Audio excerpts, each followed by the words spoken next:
My God, I hate trucks.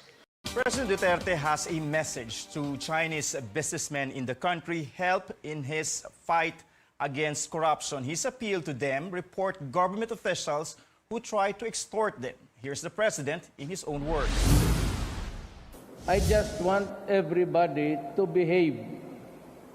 And I also expect that behavior from you. We just obey. There are rules to be followed. Just obey the rules. And nobody's going to disturb you.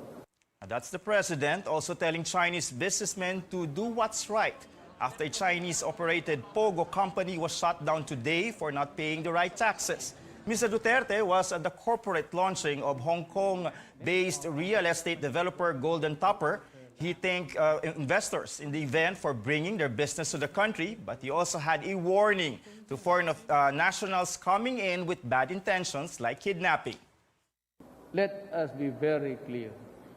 You can come, you can play your trade, you can commit your crimes.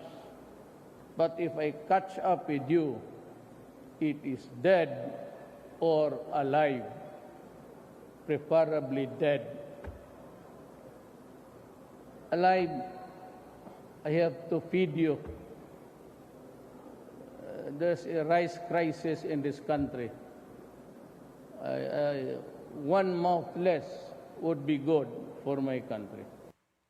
A new airport is soon to open in the historic Sangli Point in Cavite, a trading post during the Spanish era and a former military base under the American Naval Forces. President Duterte ordered in June to rush its construction to help decongest the Ninoy Aquino International Airport. However, the airport site is flood-prone area.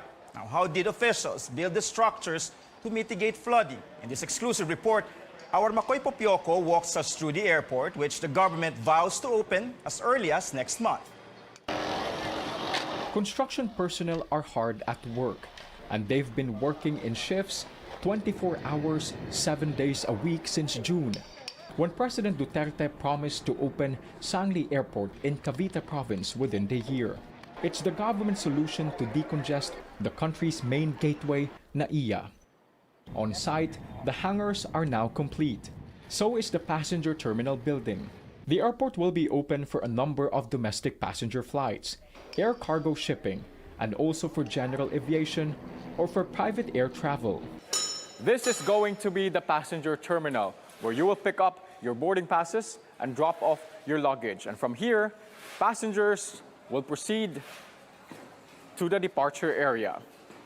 Right here. And this can accommodate about 160 people at a time. The boarding gates will be there. Workers are busy, and soon they're going to begin tile work and the installation of the ceiling.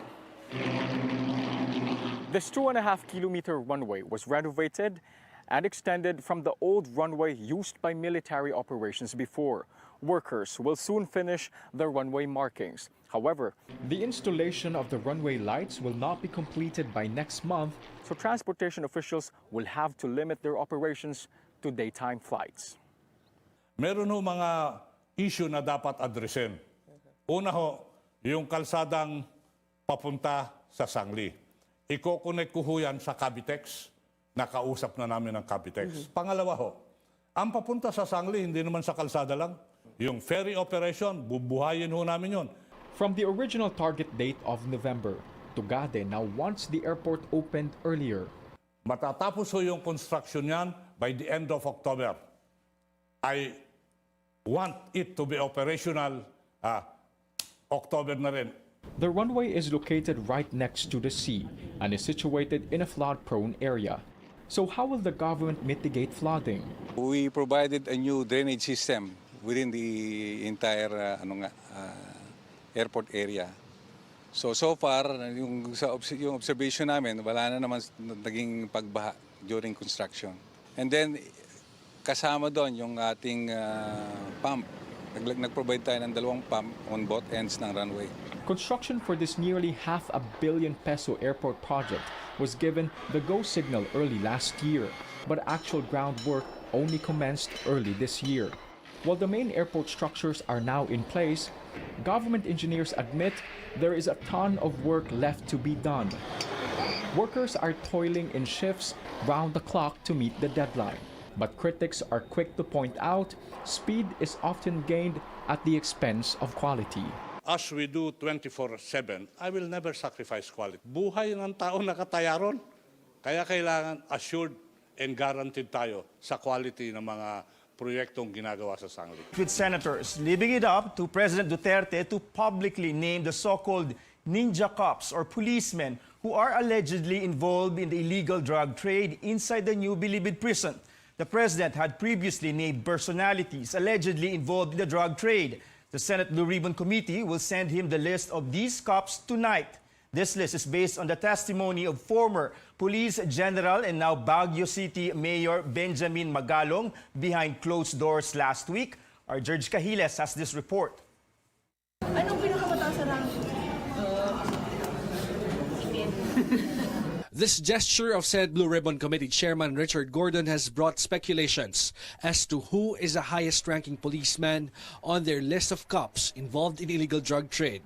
This list is based on the testimony of former PNP CIDG Chief, now Baguio City Mayor Benjamin Magalong, during a closed-door session of the committee last week. This even prompted the National Police Commission to defend PNP Chief General Oscar Albayalde in his drug-related case when he was still the Provincial Director of Pampanga Police in 2014. Albayalde was then relieved due to command responsibility after his subordinates were implicated in recycling or selling illegal drug evidence. May konting kapilyuhan yun dahil na-shock ako eh. I was really shocked. No, doesn't mean that it's him. It could be him, it could be not him. And there was an investigation anyway on the matter previously. Nagtataka kami bakit wala nangyari doon. Galit siya kasi parang nirehas daw yung issue na yan na matagal naman yan nangyari. On Tuesday, 17 senators, led by former PNP Chief Senator Ronald De La Rosa, agreed to make the list public.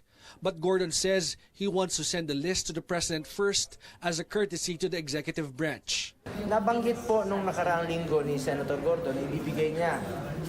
At nabasa po ito ni Pangulong Duterte, na ibibigay raw kay Pangulong Duterte. So hinanap ni Pangulong Duterte kung nasaan na yung listahan. Kung gusto nila si Pangulo ang mag-divulge kung sino itong mga sangkot. Executive siya eh, co-equal branch of government.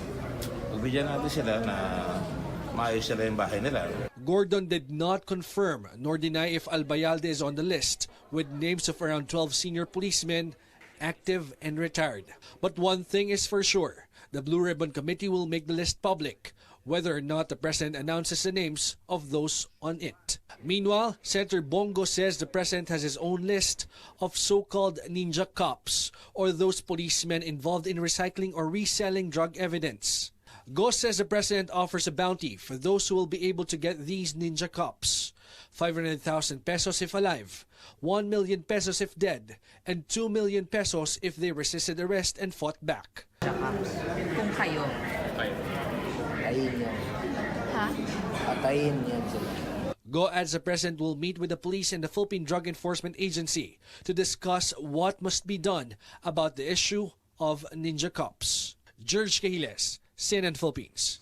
The Immigration Bureau says the so-called drug queen who allegedly buys confiscated illegal drugs from some rogue policemen has left the country.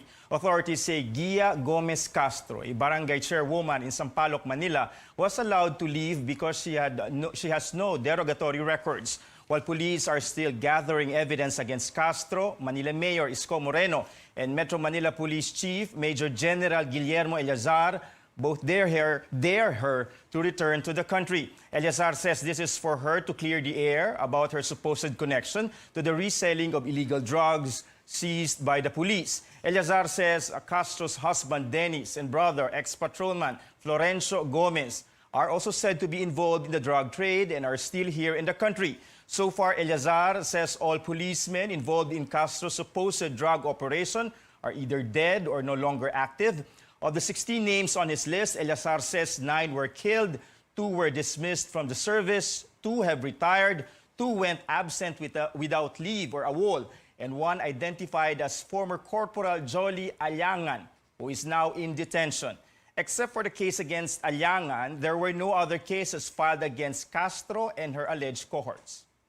Nagpapa-case build up na kami ngayon kasi possibly there are other units na earlier nag-conduct na operation na parang na-implicate siya.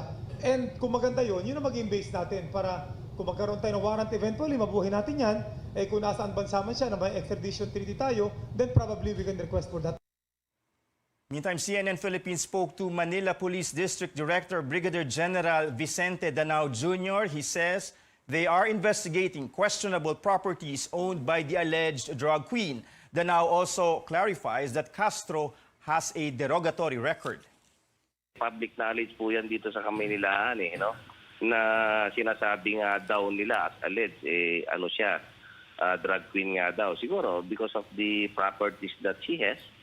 And to include yung mga vehicles siguro na meron siya. So, ibig sabihin, kung ikaw ang mag-a-assess at ordinaryong tao ka lang na nakakita, definitely, your salary as isang barangay chair will not be suffice enough to buy those things. Sabi niyo dyan now, public knowledge. So in other words, this has been the word on the street for a very long time. Pero bakit walang kaso, walang derogatory record kaya nga nakalipad palabas ng bansa? Yung derogatory po meron yan we say derogatory kung kasama yan sa intelligence information. Okay. Yan po ang eksaktong word dyan, dero. Okay. So ibig sabihin may information. Pero yung na-file po na case, yun nga po, nang dahil po siguro sa kulang ng ebidensya o walang makitang ebidensya, yung pong isang pinagtutuunan natin ng pansin. Now, thousands of heinous crime convicts will be housed in a separate facility under a proposed law. Our Chrissy Di Matulak has the details. Congestion and unsanitary living conditions. These are some of the problems that continue to hound the country's prison facilities.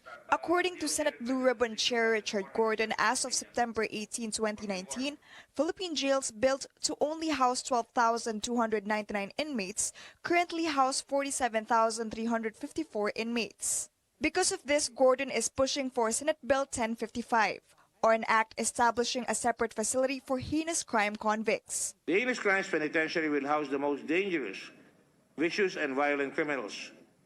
Separating them from the public will ensure their personal safety, the safety of other prisoners, and the safety of the guards, and the safety of the public. Under the bill, there shall be one prison facility for each of the island groups, Luzon, Visayas, and Mindanao. The senator says the facility will not be as comfortable as a hotel, but it will have upgraded security features such as digitized timekeeping to keep track of all the movements of inmates. I don't think that's state of the art. I think it's already here. And madaling gawin yan, no? Ang importante dyan ay yung talagang maaliwalas, hindi naman 4-star or 3-star or 1-star hotel. Pero kailangan talaga Spartan. Senate records show that there are a total of 30,377 heinous crime convicts detained at the Bureau of Corrections. Meanwhile, newly appointed Bureau of Corrections Chief Gerald Bantag appeared at the Senate along with Senator Bongo. Bantag says he will not give in to any bribes regardless of the amount. He adds he is already satisfied with his salary. Magdadala nga sa akin ng pera ng corruption ay kakatayin ko. Ibig sabihin po noon, pwede namang katayin yun sa administrative or criminal. Pailan po natin ang kaso. Chrissy Di Matulak, CNN Philippines.